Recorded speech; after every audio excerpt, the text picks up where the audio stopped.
व्यक्ति यदि अपने कर्मों के लिए अपने को उत्तरदायी समझे तो वो स्वतंत्र था।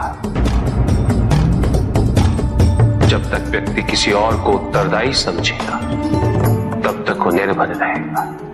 व्यक्ति यदि ये सोचे कि उसके दुख का कारण कोई और है तो वो सुखी कैसे रह पाएगा? यह असंभव है, क्योंकि दूसरों को परिवर्तित करना उसके वश में नहीं। वो तो केवल अपने आप को परिवर्तित कर सकता है। यही एक स्वतंत्रता है उसके पास।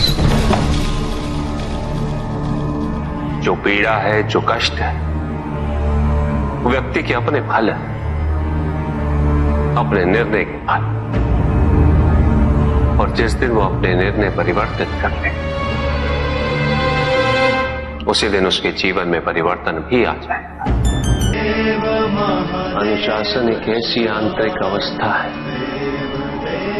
जो व्यक्ति के स्वभाव का, उसके संस्कार का भाग बन जाती है।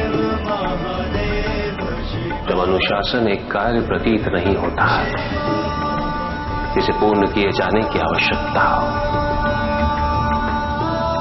उसी प्रकार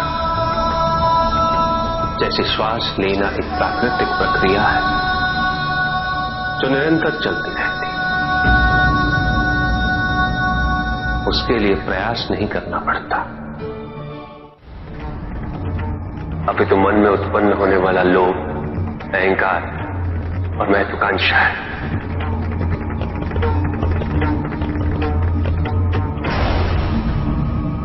जो भी इन तीन भावों के अधीन हुआ है वो असुर है।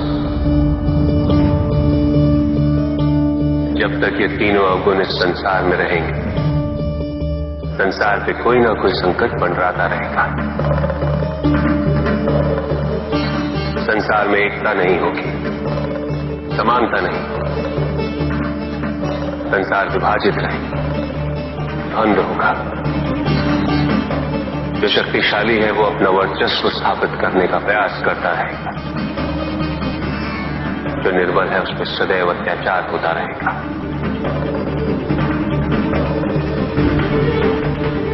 फिर कोई शक्तियों को अर्जित कर भ्रमित होगा, स्वयं को ईश्वर समझेगा और उसका विनाश करने हेतु ईश्वर पुनः किसी न किसी रूप में अवतरित होंगे।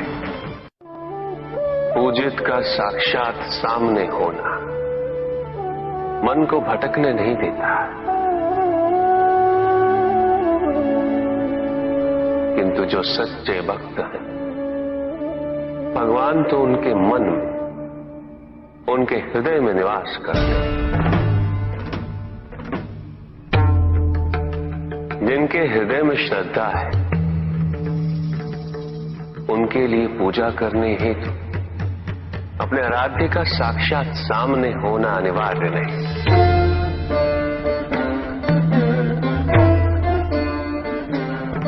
वो तो अपने मन के नेत्रों से प्रतिपल उनके दर्शन पा रहे हैं।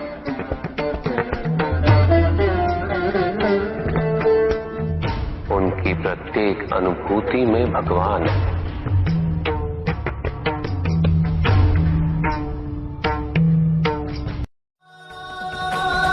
जीवन के महत्वपूर्ण 4 स्तंभ हैं: धर्म, अर्थ, काम और मोक्ष। चारों की महत्ता एक समान होती है।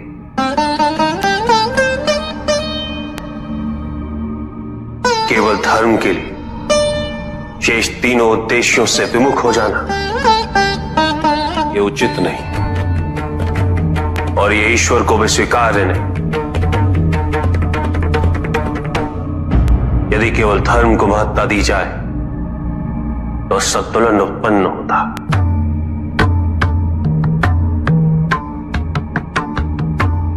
परिणाम स्वरूप जीवन में जब भी इस प्रकार का कोई संकट उत्पन्न होता है तो मनुष्य संपूर्ण रूप से स्वयं को ईश्वर के प्रति आश्रित कर देता है। वो स्वयं कोई प्रयास नहीं करता। वो इस भ्रम में जीने लगता है कि ईश्वर आएंगे और उसकी सहायता करेंगे।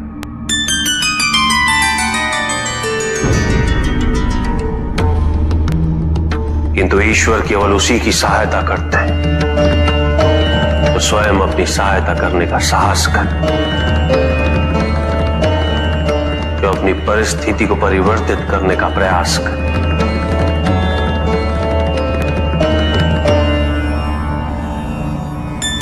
अपनी भूल को स्वीकार करने के लिए साहस की आवश्यकता होती है,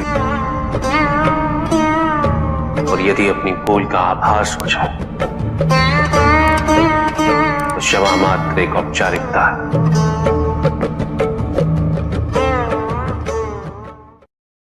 ऐसा छल तुम्हारी अपनी इच्छाओं ने किया है, तुम्हारे हट ने किया है, तुम्हारी अपनी सोच ने किया है। ये रहस्य नहीं कि प्रत्येक आत्मा मुक्ति की इच्छुक होती है। जो मरता है वो है पंचभूतों से निर्मित शरीर।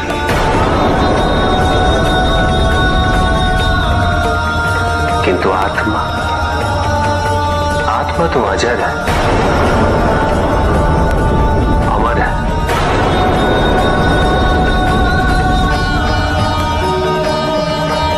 जिसकी यात्रा मोक्ष पर संपूर्ण होगी।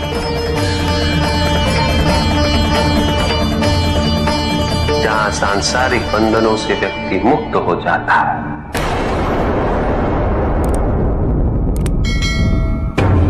सारी इच्छाएं लुप्त हो जाती। किंतु तुमने तो कभी सत्य की खोज ही नहीं की। तुम तो सदैव उन तत्वों को ढूंढते रहे जो तुम्हारे अहंकार के पोषण हेतु आवश्यक थे।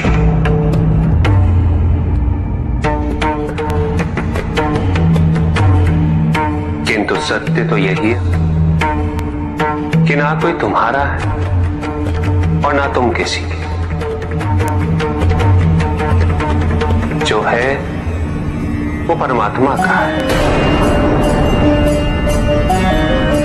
और जो नहीं वो भी परमात्मा का ही है।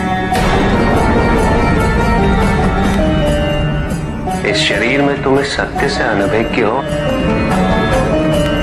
किंतु इस शरीर के पूर्व तुम्हें इस सत्य का बोध था, और इस शरीर के पश्चात भी रहेगा। प्रश्न ये है कि क्या तुम इस सत्य को अभी स्वीकार करना चाहते हो? यदि करते हो तो परिवर्तन का मार्ग स्वतः प्रदर्शित हो जाएगा। आजीवन तुम प्रत्यक्ष को ही सत्य मानते रहे, परोक्ष सदैव महत्वहीन रहा।